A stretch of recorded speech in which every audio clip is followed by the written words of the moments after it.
थे कराची का रुख करेंगे। सी व्यू पर गाड़ी समुंदर में डूब गई, गाड़ी में कोई शख्स सवार नहीं था। इस हवाले से तफसीलात आपको बताएंगे। अभी आपको बता रहे हैं कि कराची में सी व्यू पर गाड़ी समुंदर में डूब गई है। गाड़ी खाली थी, उसमें कोई शख्स सवार नहीं था। मजीद तफसीलात जानेंगे फयाज यूनुस से। फयाज यूनुस, बताइएगा क्या तफसीलात हैं? गाड़ी में कोई शख्स सवार नहीं था और वो डूब गई है।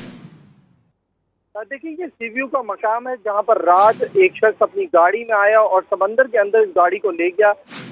इलाका मकीन और जो एनी शाहिदीन है जिन्होंने पुलिस को बताया है कि ये समंदर में अपनी पराडो गाड़ी को समंदर किनारे चला रहा था, तो इस लहरों की वजह से गाड़ी फंस गई, तो जिसको मालिक यहाँ से छोड़कर चला गया। पुरस्कार तौर पर इस गाड़ी मिली है, जिस पर पुलिस भी काफी ज्यादा परेशान है। पुलिस कहती है कि रात से हमारे पास किसी भी शख्स ने इस गाड़ी की ना तो शिकायत की, ना ही राब्ता किया। तेज लहरों से ये गाड़ी समंदर के अंदर जाती जा रही है। इलाका मकीन और रेस्क्यू टीमें यहाँ पहुंच चुकी है। वो कहती है अगर बर वक्त कार्रवाई नहीं की तो ये गाड़ी समंदर के अंदर चली जाएगी और मुकम्मल तौर पर डूब जाएगी।